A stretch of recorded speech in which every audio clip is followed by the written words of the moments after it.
Welcome to Crypto Daily. My name is Dustin, and be sure to follow our show wherever you listen to podcasts and leave a review on Apple Podcasts. Well, this week I wanted to do a deep dive into one of the biggest buzzwords we've seen lately, Metaverse. So much so that the parent company of Facebook changed its name to Meta, something that we'll dive into more later.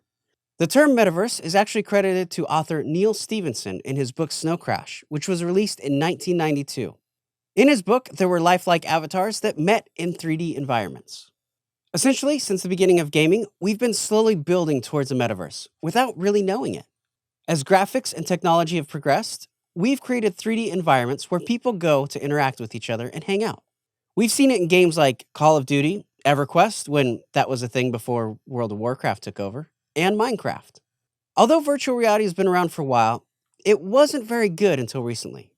Some of you might remember the Nintendo Virtual Boy, where everything was black and red, and it was almost impossible to play. Today's VR headsets are much more advanced, and the graphics are getting better. A big breakthrough for the adoption of this technology came from the Oculus Quest. It was the first decent VR headset that doesn't need to connect to a computer, and it's affordable. Now, they aren't nearly as good as other headsets when it comes to graphics, but the best VR headsets also need a really good and expensive gaming computer to get more bang for your buck. Anyway, this brings us to what the metaverse is, and why it's such a hot topic. The metaverse is essentially the place everyone goes to in a virtual world that is as close to the real world as possible.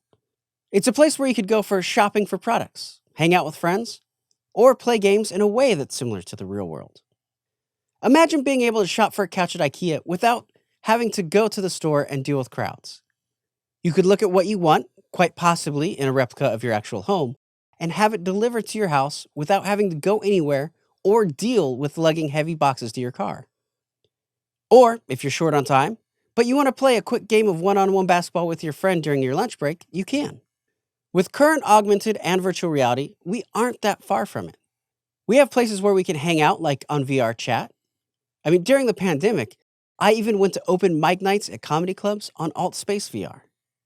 We also have play-to-earn games built on blockchains like Roblox. It's possible that the future of work and meetings could be done in a 3D environment, where resources are unlimited for your presentations.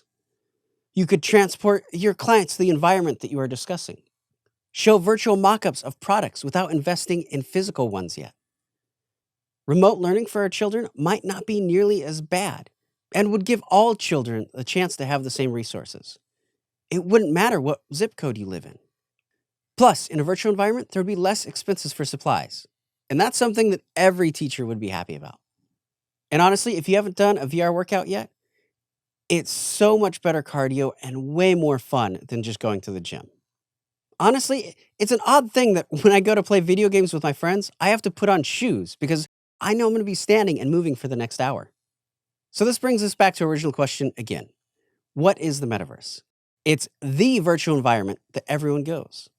It's the big competition that we are seeing now in the gaming, social media, and blockchain world, as those three industries are driving towards the same goal. They all want an accessible virtual world with as many possibilities as our real world, if not more.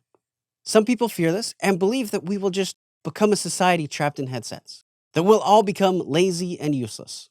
In all honesty, however, headsets are just one stop. Eventually, the digital and physical world will merge into something that we can't even imagine or foresee yet. It could be something like hitting a light switch in your home office to turn it into a rainforest so that you can relax and meditate. Anyway, I'm going off track here. All of these companies are trying to become the one-stop shop. Some of them, like crypto companies, want a more transparent and free market where developers can add how they want to. The whole goal of decentralized networks is to have transparency, where anyone can fact check and see what's going on. And that's one of the reasons that people are upset about Facebook entering the game and trying to become the metaverse that everyone goes to. Their company practices are questionable at best. They care more about profits than users. Another reason people are upset about Facebook is that they haven't really done anything to advance the metaverse. They really just bought a company that makes VR headsets. But any of the metaverse applications that you use on them aren't from Facebook. It's all from third-party developers like VRChat. A lot of people feel like they're just trying to get in on a trendy buzzword and claim ownership over something that they aren't really contributing to.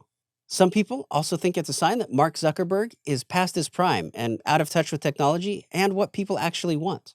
And let's face it, this isn't the first time that Mark was accused of swooping in and taking credit for someone else's work.